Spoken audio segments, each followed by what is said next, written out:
ingin mempresentasikan terkait tugas kewarganegaraan yang diberikan oleh Ibu Dr. Purwani Puji Utami SE, MPD, tentang teori-teori kekuasaan. Sebelumnya kami dari kelompok 2 dengan anggota yaitu Adam Firmansyah Putra, kemudian Mega Utami, selanjutnya Rosa Sihaloho, untuk berikutnya ada Wahyu Wibowo. Sebelumnya, definisi pendapat kekuasaan menurut para ahli dari Max Weber sendiri mendefinisikan kekuasaan atau power sebagai peluang atau sarana bagi seorang individu untuk dapat mencapai keinginannya sekalipun harus mendapatkan perlawanan dari orang lain.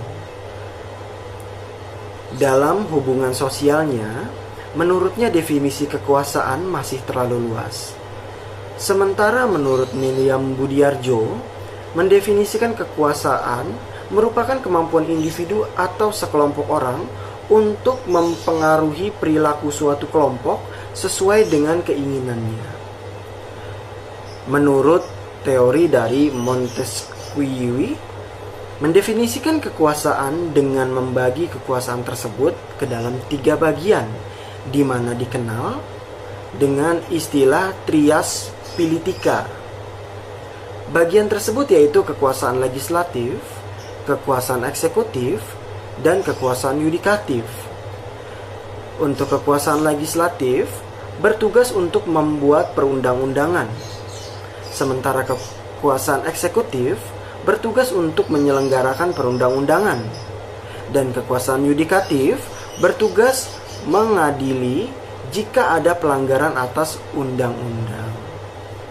Lain halnya dengan Ramlan Subakti.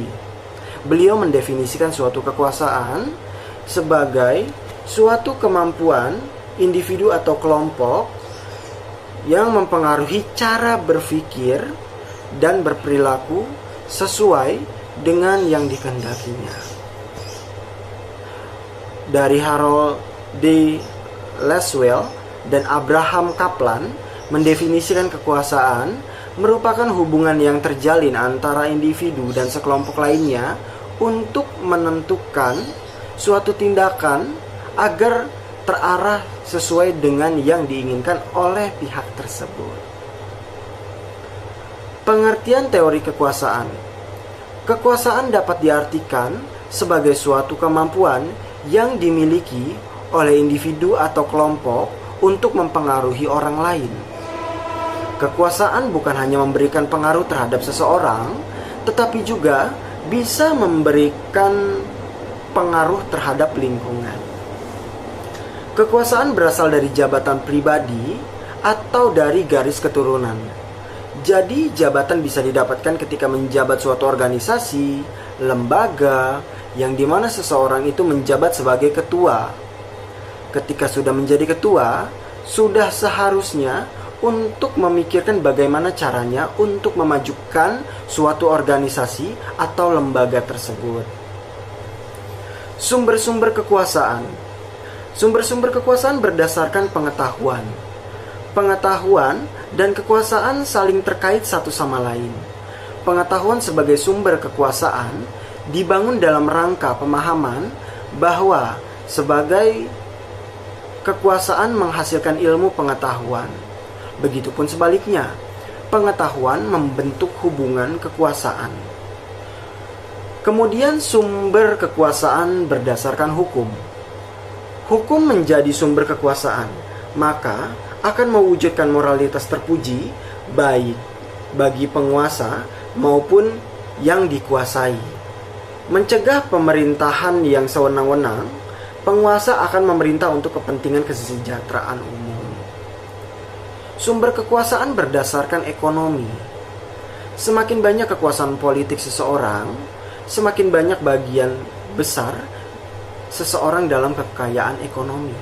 Semakin besar bagian dalam kekuasaan dalam politiknya. Sumber-sumber kekuasaan menurut para ahli. Reward power atau kekuasaan penghargaan merupakan suatu tipe kekuasaan yang lebih memusatkan perhatian pada suatu kemampuan memberikan ganjaran atau suatu imbalan atau pekerjaan ataupun tugas yang diberikan oleh orang lain.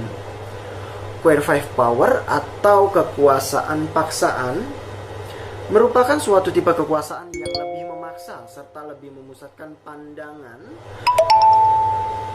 kepada kemampuan untuk memberikan hukuman kepada orang lain.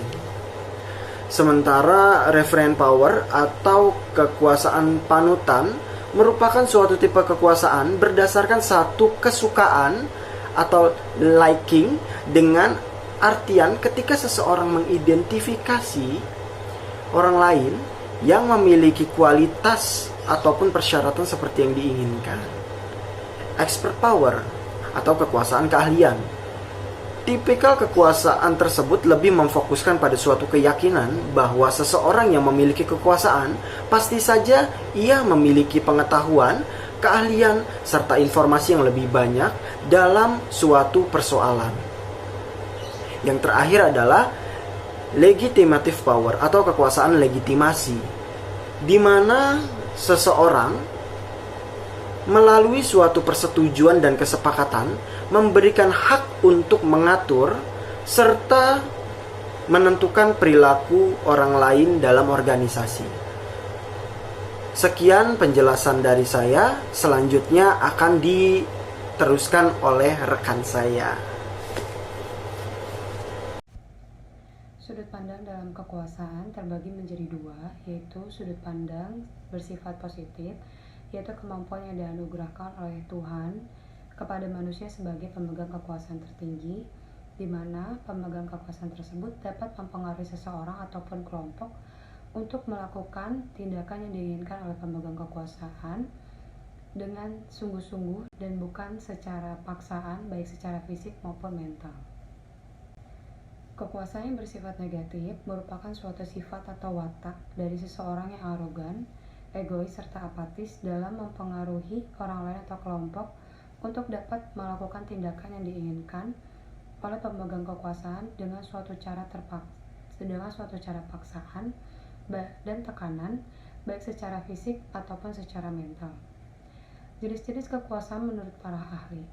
Menurut John Locke, teori kekuasaan terbagi menjadi 3 bagian, yaitu legislatif, eksekutif, dan federatif. Legislatif merupakan kekuasaan untuk membentuk atau membuat suatu undang-undang. Eksekutif merupakan kekuasaan untuk melaksanakan undang-undang, termasuk mengadili setiap pelanggaran dari undang-undang tersebut. Federatif merupakan kekuasaan untuk melaksanakan hubungan luar negeri. Menurut Montesquieu, teori kekuasaan tidak memasukkan kekuasaan federatif, yaitu dijadikan satu dengan eksekutif. Adapun teori kekuasaan terbagi menjadi 3, yaitu legislatif merupakan kekuasaan untuk membuat dan membentuk undang-undang, eksekutif merupakan kekuasaan untuk melaksanakan undang-undang, serta yudikatif yang merupakan untuk mempertahankan undang-undang, termasuk mengadili setiap pelanggaran terhadap undang-undang tersebut. Pembagian kekuasaan di Indonesia terbagi menjadi 2, yaitu sebelum amandemen dan sesudah amandemen.